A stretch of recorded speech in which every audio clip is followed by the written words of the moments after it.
Lecture में आपका स्वागत है। आज का लेक्चर होने वाला है कि आप स्केचअप के अंदर मटेरियल और टेक्सचर्स कैसे अप्लाई कर सकते हो। तो देखिए, जैसे हमारे पास एक बॉक्स बना हुआ है, इस पे हम मटेरियल और टेक्सचर्स अप्लाई करेंगे। तो मटेरियल्स का आप देख सकते हो यहाँ पे मटेरियल से। तो मटेरियल्स में आप जब ये एरो को ड्रॉप डाउन करोगे तब यहाँ पे मटेरियल्स आएगा। तो मेक श्योर आपका इस सिलेक्ट पे चेक इन होना चाहिए, तभी आपको ये सब मटेरियल दिखेंगे। तो मटेरियल देखने के बाद यहाँ पे अ, ये एरो पे आप क्लिक करोगे तो यहाँ पे आपको इतना सब मटेरियल दिखेगा। जैसे टाइल्स का मटेरियल अवेलेबल है, वाटर का मटेरियल अवेलेबल है, वुड का अवेलेबल है, एस्फाल्ट एंड कंक्रीट का है, कलर्स का है। तो नॉर्मली अभी मैं जाता हूँ रूफिंग के मटेरियल में। रूफिंग के मटेरियल पे जाने के बाद मुझे समझ लीजिए ये मटेरियल देना है। तो अभी कैसा था स्केचअप में, पहले वाले जो वर्जन थे 2021 के, उसमें क्या होता था, पहले आपको यहाँ से बकेट पिक करना पड़ता था, उसके बाद यहाँ पे क्लिक करना पड़ता था, और उसके बाद यहाँ पे आप ऐसा क्लिक करके मटेरियल जो है वो अप्लाई कर सकते हो। ठीक है। बट अभी ये वाला वर्जन तो ऐसा है, उसमें ये सब मैटर नहीं करेगा। आप डायरेक्टली यहाँ पे क्लिक करके आपको बकेट डायरेक्टली मिल जाएगी, मटेरियल बकेट, और फिर आप इसके ऊपर क्लिक करके मटेरियल अप्लाई कर सकते हो। तो मैंने एक मटेरियल डाल के दिखाया आपको कुछ इस तरीके से। आप इसको नीचे ड्रॉप डाउन करके इतने सारे रूफिंग के मटेरियल है, आपको ऐसा भी आपको जो चाहिए वो यूज़ कर सकते हो। अभी मटेरियल के अंदर ये जो टेक्सचर्स है, मतलब ये टेक्सचर्स हुआ, ये मटेरियल है, टेक्सचर्स है। तो इस टेक्सचर को एडिट करने की एक मेथड है। जैसे मैं एडिट के ऊपर जाऊंगा, पहले सिलेक्ट के ऊपर जाऊंगा, इसको सिलेक्ट करके रखूंगा, और उसके बाद एडिट के अंदर जाऊंगा। ठीक है, ये सिलेक्ट होना चाहिए जो एडिट करना है, फिर एडिट के अंदर जाऊंगा।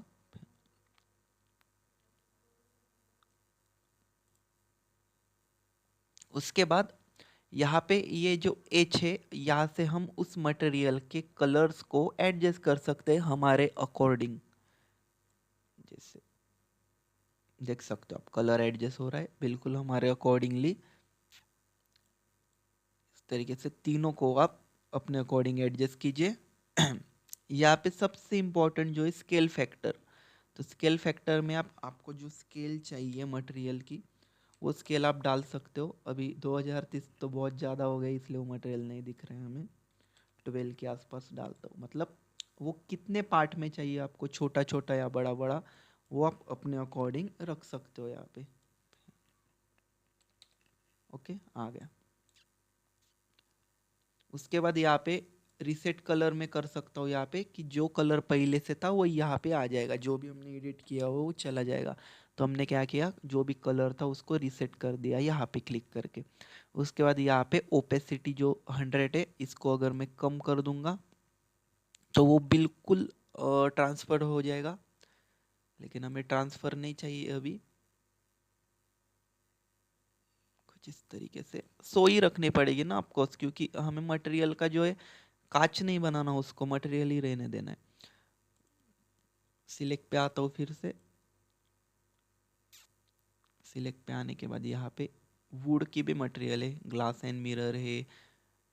उसके बाद वुड, यहाँ पे वुड है, यहाँ से पिक करके इसके ऊपर ही आप वुड वगैरह जो है वो टेक्सचर्स और मटेरियल जो है वो बिल्कुल डाल सकते हो।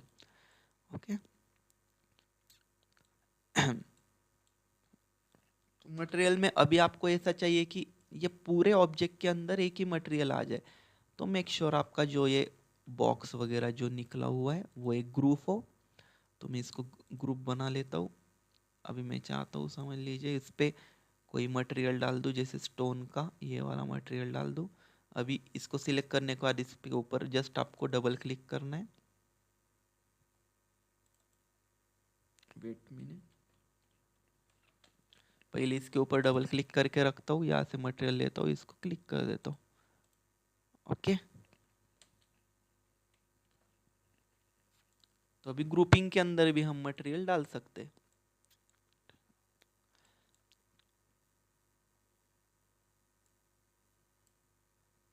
ओके। उसके बाद जो इम्पोर्टेंट टॉपिक है, जो टैग का टॉपिक है, एक टैग में क्या आता है, अभी यहाँ पे ये मटेरियल को मैं जरा बंद कर देता हूँ।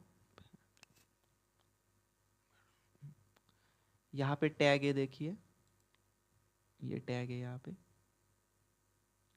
कंपोनेंट को बंद, टैग को चालू करता हूँ। टैग करने के बाद अभी मैं क्या करूँगा, यहाँ पे प्लस के आइकॉन पे एक बार क्लिक करूँगा। समझ लो ये जो बॉक्स निकाला है वो हमारा टेबल है, टेबल है। टेबल लगाने के बाद अभी अगर मैं इसको यहाँ से बंद चालू कर रहा हूँ, जैसे आपके ऑटोकैड के अंदर लेयर होता है वैसे ही स्केचअप के अंदर टैग होता है, तो ये ऑन ऑफ कर रहे हो तो अभी यहाँ पे कुछ फ़र्क नहीं पड़ रहा है। तो इसके लिए आपको अभी क्या करना पड़ेगा, पहले यहाँ पे एंटिटी इन्फो में इसको सिलेक्ट करके यहाँ पे इस ऑब्जेक्ट क्या बता रहा है, अभी यहाँ पे अगर मैंने इस ऑब्जेक्ट पे सिलेक्ट किया तो इस ऑब्जेक्ट को वो बता रहा है अनटैग ऑब्जेक्ट, मतलब ये ऑब्जेक्ट अभी टैग नहीं है। तो मैं यहाँ पे क्लिक करता हूँ बॉक्स पे और इसको टैग करता हूँ टेबल के नाम पे, तो अभी वो टैग हुआ है, तो मतलब टेबल के अंदर। तो अगर मैं यहाँ पे अभी ऑन ऑफ करता हूँ तो टैग हो जाएगा, ऑन ऑफ हो रहा है। तो मतलब ये आप कहाँ पे यूज़ कर सकते हो, जैसे आपके बिल्डिंग के अंदर बहुत सारे एलिमेंट होते हैं, जैसे फ्लोर होता है, विंडो होता है, डोर होता है, तो इन सब एलिमेंट को आप अलग अलग टैग्स में डाल सकते हो। वो आपको इजी पड़ेगा जब आपको हाइड करना है कोई भी ऑब्जेक्ट अनहाइड करना है, तो आप यहाँ पे ये वो लिस्ट बनती ही जाएगी, जैसे टेबल की हो गई, विंडो की हो गई, डोर की हो गई, आप कितना भी लिस्ट बना सकते हो यहाँ पे, और आप वो ऑब्जेक्ट को टैग के अंदर डाल सकते हो। तो होप सो आपको ये लेक्चर समझ में आ गया होगा। Thank you.